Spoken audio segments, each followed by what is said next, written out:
Hello viewers, আসসালামু আলাইকুম। Welcome to Rose's cooking diary. সম্পূর্ণ ডিফারেন্ট একটা কাবাব বানিয়ে দেখাবো আজকে। আর এটা আমি নিজেই এক্সপেরিমেন্ট করে বানিয়েছি। আর তাছাড়া এর রিলেটেড কোনো ভিডিও আমি কখনো দেখিনি। সো এই রেসিপির জন্য আমার প্রয়োজন হবে কাঁচকলার। আর সেজন্যই কয়েকটা আমি কাঁচকলা নিয়ে নিলাম। আর এগুলোকে দুভাগ করে কেটে প্যানে পরিমাণ মতো পানি দিয়ে বয়েল করার জন্য দিয়ে দিলাম। আর তা ভালোভাবে সিদ্ধ হওয়ার জন্য অপেক্ষা করতে লাগলো। আর এই যে কাঁচা কলাটা কালো হয়ে যাচ্ছে, এটা কিন্তু কাঁচা কলাতে প্রচুর আয়রন থাকার জন্যই হয়।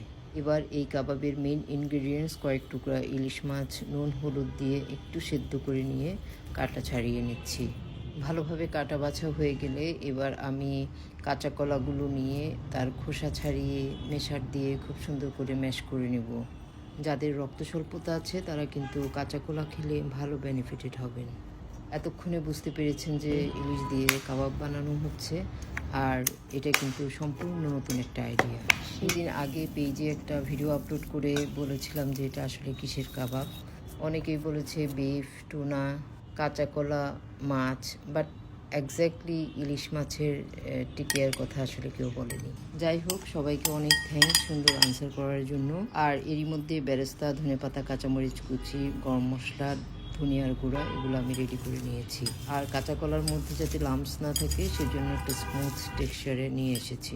এর জন্য পেঁয়াজটাকে আমি দুটো ফর্মে কাঁচা এবং বেরেস্তা দুটোই ইউজ করছি। কাঁচা পেঁয়াজটাকে আমি লবণ এবং কাঁচামরিচ ধনেপাতা দিয়ে খুব ভালো করে কষলে নিচ্ছিলাম। এই মিশ্রণটা কাঁচকলা ও মাছের উপর ঢেলে দেন আমি বেশ কিছু বেরেস্তা দিয়ে ভালো করে মেখে নিচ্ছি। ভালোভাবে মাখা হয়ে গেলে লাস্টলি আমি জিরা ও গরম মশলা গুঁড়ো এবং লেবু এক স্লাইস স্কুইজ করে দিয়ে দিলাম। লাস্টলি একটা ডিম দিয়ে আমি সবগুলো উপকরণ ভালোভাবে মাখিয়ে কাবাবের সেই আকারে গড়ে নিলাম। একটু বড় বড় করে স্মুথভাবে আমি কাবাবগুলো বানিয়ে নিলাম। এখন ভেজে নিব। সেজন্য আমি একটা লোহার প্যান কিছুক্ষণ গরম করে দেন আমি তেল ঢেলে নিলাম। যেহেতু কাবাবটা আমি ডিপে রেখেছিলাম, সো আমি তেলটা একটু মিডিয়াম গরম হলেই কাবাবটা ছেড়ে দিলাম। এতে করে ভাজাটা প্রপারলি হবে।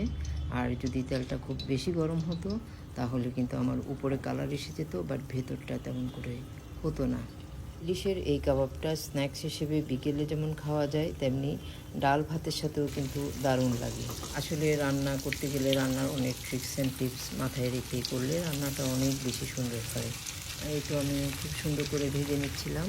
আর উল্টানোর সময় আমি দুটো স্প্যাচুলা ইউজ করেছি। আর এভাবে একটা স্প্যাচুলা দিয়ে উল্টিয়ে আরেকটা দিয়ে সাপোর্ট করলে কাবাবটা আসলে ভাঙার সম্ভাবনা থাকে না। খুব সুন্দর একটা কালার আসার পর আমি একটা প্লেটে উঠিয়ে নিচ্ছি। প্রত্যেকটা কাবাব খুব সুন্দরভাবে ভাজা হলো। এবার খুব সুন্দর করে প্লেটিং করার পালা। এই জন্য আমি বেশ কিছু অনিয়ন রিং করে নিয়েছি আর কাবাবগুলোর উপরে অনিয়ন রিং দিয়ে সাজিয়ে দিলাম। সো কাবাব রেডি। এবার খাওয়ার পালা। ঈশা কাঁচামরিচ পেঁয়াজ দিয়ে এমনি এমনি খাচ্ছিল, আর আমি আমডাল রান্না করেছিলাম। আমি ভাতের সাথে আমডাল দিয়ে আর ইলিশের কাবাব দিয়ে খুব সুন্দর একটা ডিনার শেষ করলাম।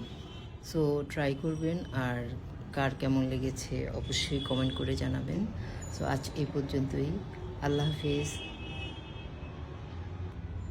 খুবই মজা।